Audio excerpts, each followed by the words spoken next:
ایک ایک سیکنڈ، ایک ایک لمحہ کتنا قیمتی ہے، ہم کتنا کچھ کما سکتے ہیں. ذرا مل کر کہیے سبحان اللہ. اب کہیے الحمدللہ.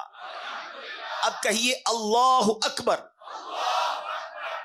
میرا خیال ہے 1 منٹ گھڑی آگے نہیں بڑھی، 30 سیکنڈ لگے ہوں گے، 25-30 سیکنڈ. ہم سب نے بیٹھے بیٹھے نہ پسینہ بہایا، نہ محنت کی، کچھ بھی نہیں کیا. صرف 30 سیکنڈ میں آپ کو پتا ہے ہم نے کیا کمایا؟ میرے نبی علیہ الصلوۃ والسلام کے سچے وعدے ہیں. احادیث میں مضمون ملتا ہے جو ایک بار سبحان اللہ کہے اس کے لیے جنت میں درخت لگا دیا جاتا ہے. ایک بار اللہ اکبر کہے جنت میں درخت، ایک بار الحمدللہ کہے جنت میں درخت لگا دیا جاتا ہے. بیٹھے بیٹھے اتنا آسان.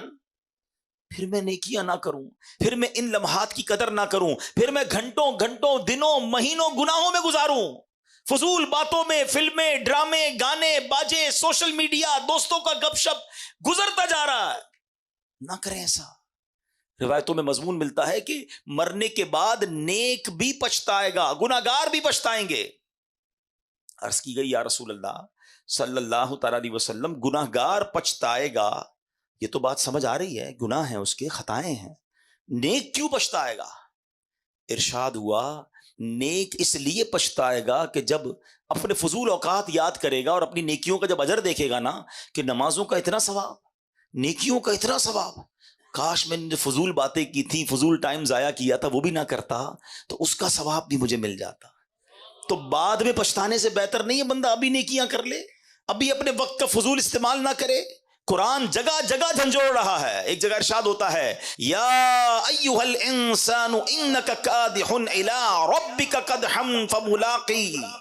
قرآن کہتا ہے اے انسان بے شک تو اپنے رب کی طرف دوڑنے والا ہے، پھر اس سے ملنے والا ہے. تفسیر نور العرفان میں ہے یعنی اے انسان تیرا ہر سانس تجھے موت سے اور رب کے ملنے سے قریب کر رہا ہے.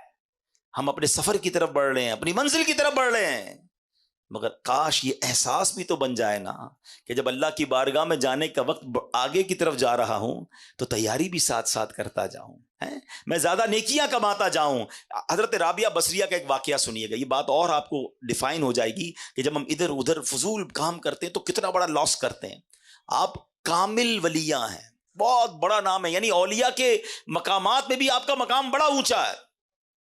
ایک رات سحری کا وقت، خود فرماتی ہے کہ میں تسبیحات پڑھ رہی تھی، اللہ کا ذکر کر رہی تھی، کرتے کرتے میری آنکھ لگ گئی. خواب میں دیکھا کہ ایک ہرا بھرا درخت ہے جو اتنا بڑا اور حسین ہے کہ بیان نہیں کیا جا سکتا.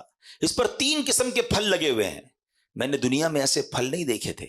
کچھ پھل سفید تھے، کچھ سرخ تھے، کچھ زرد، اور سب اس درخت میں چاند سورج کی طرح چمک دمک رہے تھے. فرماتی مجھے وہ درخت بہت اچھا لگا. میں نے کسی سے پوچھا یہ کس کا ہے؟ تو کہنے والے نے کہا یہ آپ کا ہے، یہ ان تسبیحات کا بدلہ ہے جو آپ ابھی پڑھ رہی تھی. تو آپ فرماتی میں نے درخت کے ارد گرد گھومنے لگی تو دیکھا کہ کچھ سنہرے رنگ کے جو پھل تھے نا وہ زمین پہ پڑے ہوئے تھے.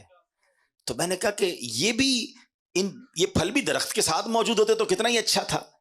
تو جواب کیا ملا کہ یہ وہی لگے تھے، یہ لگے تو درخت پہ ہی تھے، مگر تسبیح کرتے ہوئے جب آپ سوچنے لگی تھی نا کہ گندا ہوا آٹا خمیرہ ہو گیا یا نہیں، اس وقت یہ پھل گر گئے تھے. سمجھ آ رہی ہے بات؟ اللہ کی ولیاں ہیں، تسبیح کر رہی ہیں، مگر تسبیح کرتے کرتے اپنے آٹے کا خیال آ گیا ہے، ذہن کہیں اور چلا گیا. اللہ کی جو کہتے ہیں توجہ اللہ کی طرف جو تھی یا جو ذکر کی طرف توجہ تھی وہ دھیان کہیں چلا گیا. تو فرماتی ہیں کہ وہ تھوڑی دیر کے لیے جو توجہ گئی تو وہ جو پھل تھے نا وہ نیچے گر گئے. میرا اور آپ کا تو دھیان ہی کہیں اور ہوتا ہے. اول تو عبادت کرنی نہیں ہے، اول تو نیکیاں کرنے کی طرف نہیں آتے، اور اگر آ بھی جائیں تو نماز میں خیال کہیں اور ہے، دعا میں خیال کہیں اور ہے، مسجد میں آئیں تو دل باہر لگا ہوا ہے، بس جلدی گھڑی دیکھ کر نکلوں یار، یہ اجتماع ختم کب ہوگا، یہ بیان ختم کب ہوگا، یہ امام صاحب دعا کب کریں گے، اتنی لمبی نماز سلام ہی نہیں پھیر رہے. ہمارا تو یہ حال ہے. آپ سوچیے ہم دنیا میں کیوں آئے ہیں؟ ہم اللہ کے بندے، ہمیں عبادت کے لیے بنایا گیا ہے، اور ہم کس کام میں لگ گئے ہیں؟ اور ان تمام چیزوں کا جو اجر ہے نا، کہیں ایسا نہ ہو کہ قیامت کے دن کہا جائے کہ یہ نمازوں کا تمہارا اجر تھا مگر توجہ نہ تھی، اخلاص نہ تھا، یہ سب پھل نیچے گر گئے. تم نے صدقے تو دیے، تم نے خیرات تو کی، تمہیں اتنا پہاڑ جتنا ثواب ملنا تھا، مگر اس خیرات اور اس صدقے میں تمہاری نیت اللہ کی رضا نہیں بلکہ واہ کی نیت تھی، لوگوں کو دکھانا تھا. یہ پہاڑ جتنی نیکیاں تمہاری ڈیلیٹ کر دی گئی ہیں.